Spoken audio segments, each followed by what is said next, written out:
सभी पेरेंट्स से एक विनम्र अपील।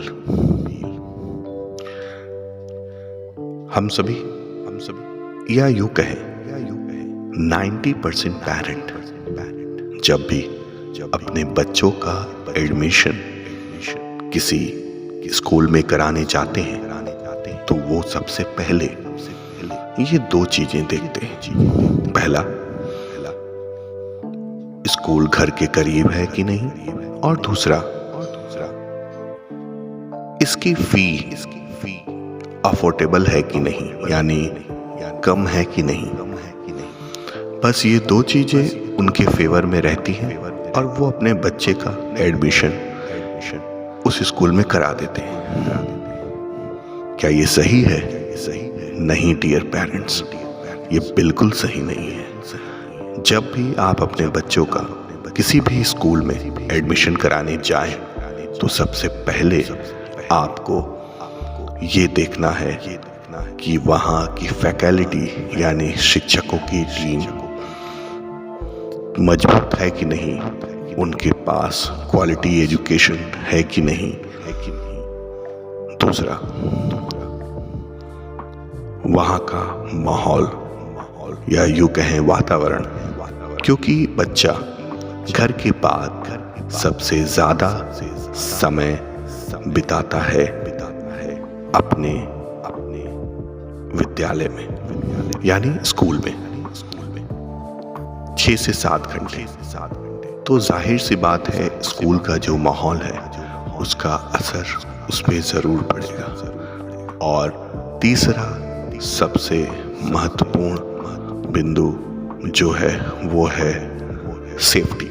क्या हमारे बच्चे उस स्कूल में सुरक्षित हैं? क्योंकि अगर हम कहें कि सिर्फ 10 मिनट के लिए हमारे बच्चे अगर से आंखों से कहीं ओझल हो जाते हैं तो हम परेशान हो जाते हैं। लेकिन स्कूल ही एक ऐसा प्लेस है जहां हम बच्चों को अकेला छोड़ देते हैं। 6 से 7 घंटे उनके साथ कोई नहीं रहता है, परिवार का कोई सदस्य नहीं रहता है।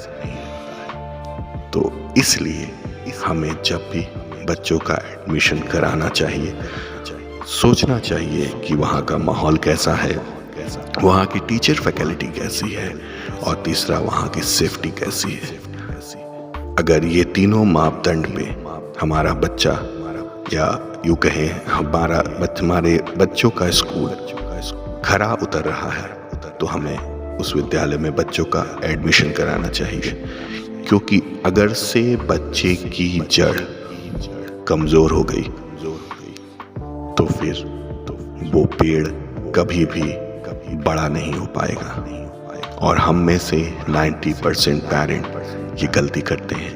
वो सोचते हैं कि अभी तो छोटे क्लास में है, कहीं भी एडमिशन करा दें, और ऐसा करके वो अपने बच्चों की जड़ को मजबूत करने के बजाय कमजोर कर देते हैं। और उसके बाद वो सोचते हैं ये पेड़ फल दे। कैसे फल देगा जरा सोचिए, क्योंकि हमने अपने हाथों से ही उसकी जड़ों को कमजोर कर दिया है। तो डियर पेरेंट्स, प्लीज सोचिए और विचार करिए। नया सेशन आ रहा है और आपके बच्चे अगर ऐसे स्कूल में पढ़ रहे हैं जहां ये सारी बातें हैं तो ठीक है, नहीं तो आज ही अपने बच्चों को सही जगह पे पहुंचाइए। Thank you. जय हिंद, जय भारत।